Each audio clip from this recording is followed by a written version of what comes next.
जय हिंद दोस्तों। भारत के लिए सबसे बड़ी खबर निकल कर आ रही है। मिल गया है भारत को आसमान का बादशाह। भारत के बेड़े में सुखोई 57 फाइटर जेट आ गया है, जो बहुत ही पावरफुल फाइटर जेट है, जो दुश्मन को मिनटों में धूल चटाने की ताकत रखता है। दूसरी तरफ भारत में B-2 बॉम्बर भी देखा गया है। यह अमेरिका का फाइटर जेट है, जो बहुत ही अधिक टेक्नोलॉजी से लैस है। भारत पाकिस्तान के बीच चल रही तनातनी की बीच सुखोई 57 का आना बहुत ही फायदेमंद होगा। यह जेट 5वीं पीढ़ी का है, जो रडार से बचने का भी ताकत रखता है। अमेरिका ने भारत को F-35 पर किया, वो भी विशेष छूट के साथ। दोस्तों, आगे बढ़ने से पहले वीडियो को एक लाइक और चैनल को सब्सक्राइब जरूर से करें, लेकिन भारत चुप रहा। फ्रांस ने राफेल M का नया संस्करण प्रस्तावित किया, लेकिन भारत का उत्तर था, हम जो खोज रहे थे वो हमें मिल गया है। भारत अब बनेगा ताकतवर शक्ति। आज के समय में भारत के पास वो सब है जिससे बड़े बड़े देशों को धूल चटा सकता है। भारत के पास एक से बढ़कर एक तकनीक के फाइटर जेट मौजूद है, जो पाकिस्तान के घर में घुसकर मारकर चला आएगा और पाकिस्तान कुछ नहीं कर पाएगा। भारत के राफेल जैसे जेट मौजूद हैं, जो मिनटों में कई किमी तक निशाना साधने में सक्षम है। अभी रूस ने भारत को सुसतान भी भेज दिया है, सुखोई 57 फाइटर जेट। मिलते ही तो भारत को और भी आसानी हो जाएगी। पाकिस्तान पहले ही डर के माहौल में है। सुखोई 57 एक स्टील्थ फाइटर जेट है और इसकी सबसे बड़ी ताकतों में से एक है रडार से बच निकलने की क्षमता है। इसे खास तौर पर इस तरह डिजाइन किया गया है कि यह दुश्मन के रडार सिस्टम्स द्वारा ट्रैक नहीं किया जा सके या बहुत देर से पकड़ा जा सके। इसकी यह क्षमता तकनीकों पर आधारित है। इसका बाहरी ढांचा ऐसे कोतहों में बना है जो रडार तरंगों को प्रतिबिंबित करने की बजाय बिखेरते हैं, जिससे दुश्मन का रडार जेट को पकड़ नहीं पाता।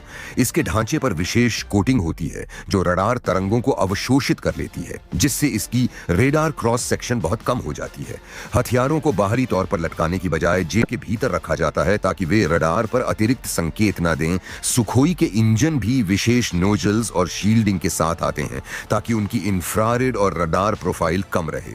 यह उन्नत जैमिंग और डिकॉय क्षमताओं से लैस है, जो दुश्मन के रडार और मिसाइल गाइडेंस को भ्रमित कर सकता है। सुखोई 57 एक पूर्ण स्टील्थ फाइटर नहीं है जैसे कि अमेरिकी F-22, लेकिन यह अत्यधिक उन्नत स्टील्थ क्षमताओं के साथ आता है, जो इसे चौथी पीढ़ी के जेट्स के मुकाबले रडार से छिपने में कहीं अधिक सक्षम बनाती हैं।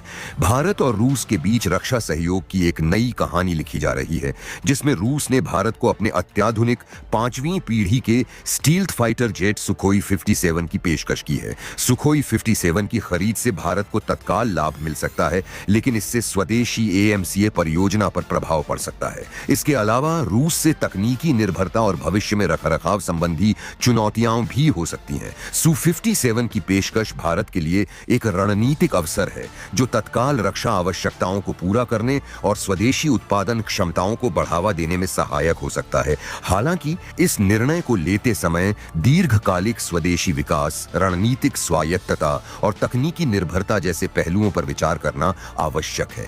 बालाकोट एयर स्ट्राइक के बाद भारत की ताकत काफी बढ़ गई है। अब भारत सीमा पार आतंकवादियों को निशाना बनाने के लिए और भी बेहतर तरीके से तैयार है। भारत के पास अब ऐसे हथियार हैं जिनसे दुश्मन को सटीक निशाना बनाया जा सकता है और नुकसान भी कम होता है। 5वीं पीढ़ी के स्टील्थ फाइटर जेट की प्राप्ति एक अत्यंत महत्वपूर्ण सामरिक और तकनीकी छलांग मानी जाएगी।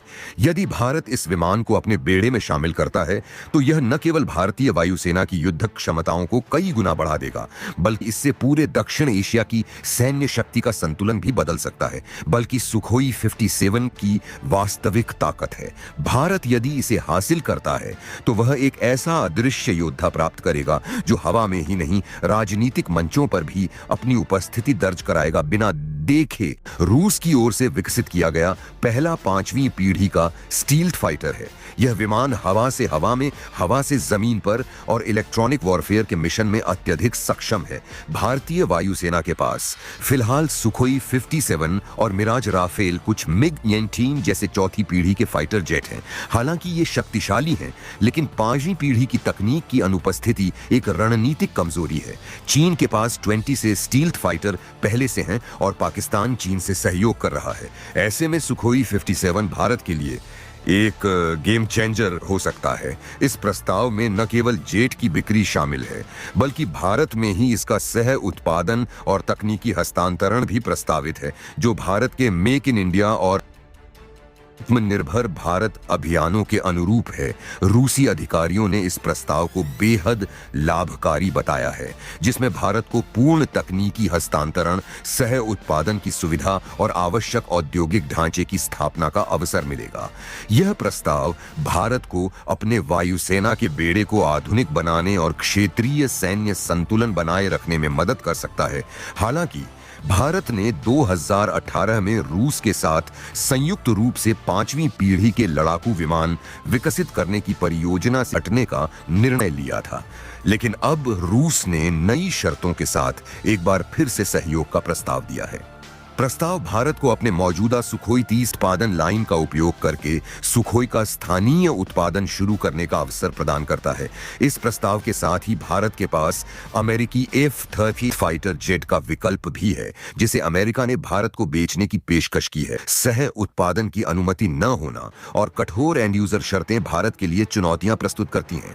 भारत की वायुसेना वर्तमान में 31 स्क्वाड्रन के साथ कार्यरत है, जबकि अधिकृत संख्या 42 है। चीन के बढ़ते सैन्य प्रभाव को देखते हुए भारत के लिए अपने वायुसेना के बेड़े को मजबूत करना आवश्यक है। इस संदर्भ में सुसेफ्टामिन का सह उत्पादन भारत को न केवल तकनीकी आत्मनिर्भरता की दिशा में आगे बढ़ने में मदद करेगा, बल्कि क्षेत्रीय सैन्य संतुलन बनाए रखने में भी सहायक होगा। रूस के इस प्रस्ताव के साथ भारत के पास अब एक ऐसा अवसर है जो उसे न केवल अपनी रक्षा क्षमताओं को बढ़ाने में मदद करेगा, बल्कि उसे वैश्विक रक्षा उद्योग में एक प्रमुख खिलाड़ी के रूप में स्थापित करने में भी सहायक होगा।